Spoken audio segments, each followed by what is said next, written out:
The reason they didn't go any further is they do not know the condition of the wellbore and the casings down there. And if you exert pressure on that, you wouldn't want to force oil out into the formation or the strata and have it come up through the seafloor. So you want to produce the oil for safety and containment reasons. I understand. Should they have to forfeit that oil? And what about the skimmer? That's above my pay grade. Let's be clear.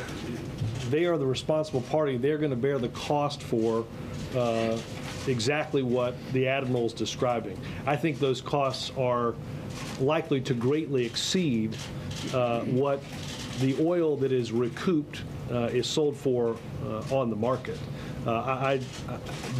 They're in for on response and recovery. There'll be penalties that will be involved in this in the many billions of dollars. Back to the skimmers. People are asking, where are the skimmers? Yeah, well, we're doing a national inventory right now because as the response has evolved, as I told you, skimmers are now the quantity and demand, and we're looking at that right now, doing a national inventory. We may have to make a decision at some point to move skimmers from some part of the United States and basically accept the risk if there's an event there to be able to bring them here, and we're having that discussion right now. Have we waited too long to do that? 6 weeks in? No, the threat's evolved. We had a lot of skimmers. We have a lot of skimmers down there. The question is, we now know that we can take advantage of these vessel opportunity if we get more. We didn't have the vessels opportunity several weeks ago. We have them now.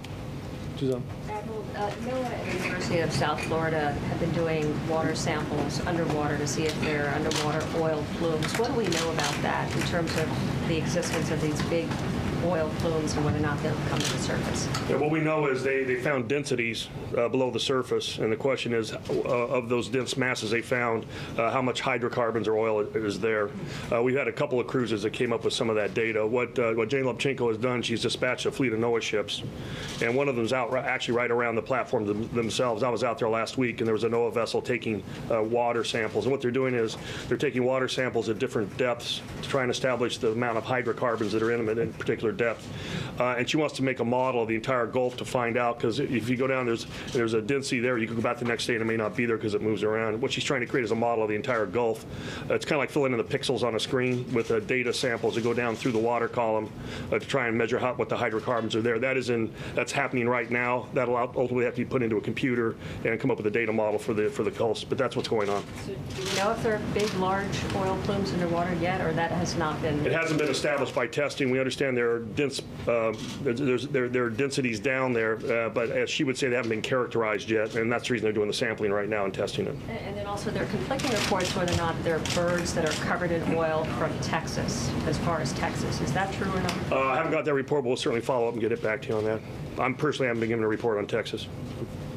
Following up on the issue of you're saying over the weekend that the cleanup could take months. I've talked to environmental groups this morning who say that that's a pipe dream. They believe that based on the Exxon Valdez situation, it's going to be a minimum of 3, 4, 5 years, maybe much more than that this cleanup operation is going to be going on in a major way. Do you simply disagree with that? No, I don't. Maybe it's how we're characterizing it. The dealing with the oil spill on the surface is going to go on for a couple of months. After that, it'll be taken care of. I agree with you. Long-term issues of restoring the environment and the habitats and stuff will be years. I've separated out two different functions, I guess. Here. Yeah. Exxon Valdez, it's been. Yeah, I have no argument with that characterization. One other thing, when we were down there this week with the president, we wanted to get shots of work crews on the beaches, and apparently our rules that they can only work 20 minutes in every hour, and we cruised down the beach past 6 different tents of people. We could not get a shot of anybody working in the hour or so we were on the beach, and I know people in Grand Isle are irate because they say, look, let us go out and do it. Why do you have all these rules and all this bureaucracy? Would you oppose people, or is there any kind of mechanism that could be used to let people who are really fired up to clean this up because they live there and let them do it?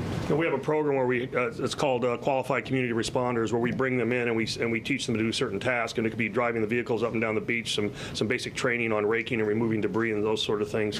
And in a number of states, we've actually trained these folks and put them out to work there. I don't know about the particulars of your particular situation, but that certainly is available. Are you aware of this?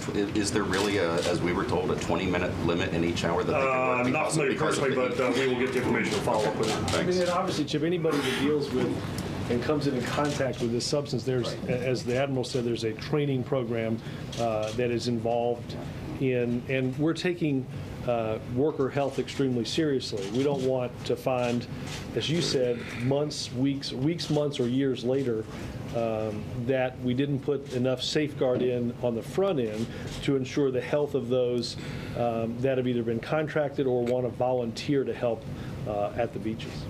We've actually got an agreement with the Department of Labor and OSHA on how we're going to use their protocols and make sure that they're fully integrated into our response as well.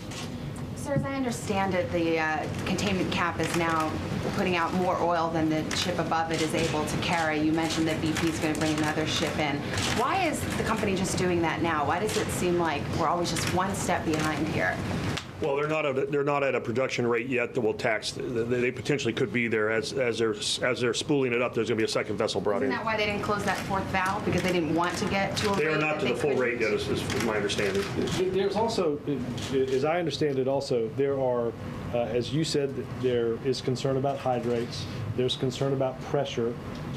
This is a delicate cap, and we want to ramp this thing up so that this is a solution that we can work with for weeks and months, and don't do something too rapidly to cause something tragic to happen. I would tell you several weeks ago they started converting a much larger production platform in anticipation that they would replace this one with a higher capacity platform. That's being done right now, but it's a very large ship, and some of these are coming as far away as the North Sea to actually bring in the type of production platforms that are floating that could do this at a much larger rate, and that had already been in progress. Bottom line, BP has consistently underestimated the amount of the flow rate. The U.S. government doesn't seem to know it. Why is this so difficult? Frankly, BP's not doing any estimates on flow rate. We've established our own group, and we do that now, and it's independent of British Petroleum. Those estimates I gave you are estimates that we are doing. I mean, they can do it if they want, but I think we need to have the American people understand that any flow rates that are being developed under any models, those are governmental with third parties involved, not BP, and that's what's happening. You don't trust BP? Well, I think there's a lot of talk about transparency. I think you guys need to be assured that we are doing this, and we are. Well, not to mention, as we've talked about here, Chip, the amount of oil that leaks will help determine the fine that BP incurs. So while our interests align on capping this well, we would never ask BP to tell us how much oil they think is leaked in order for us to determine the compensation and penalty that is to be derived from it. Understanding that, again, the flow rate technical group was stood up, and as Admiral Allen has said countless number of times, our response was not dictated upon a flow mechanism, but the flow rate technical group was set up, and because we had a better idea and could use better equipment, NASA equipment from all over the government, to get as best an estimate as we could for an event that is happening 5,000 feet below the surface of the water. The analogy that somebody used to me was, we are trying to measure 5,000 feet below the surface the amount of material that is coming up if you were to shake a Coke can.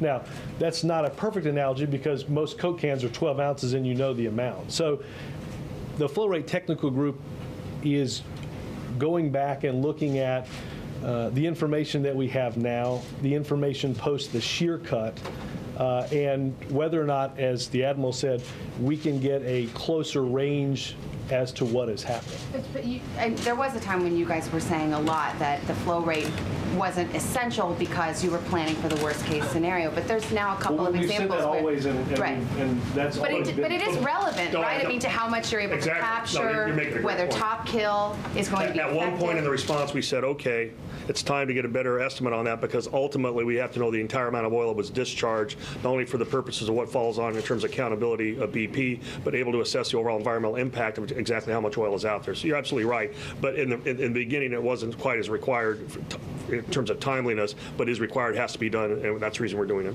Yeah. Laura. Do you question whether BP has the resources available to bring to this problem that they said they would have when they filed their application for the drilling permit? Are you talking the drilling permit for the original well?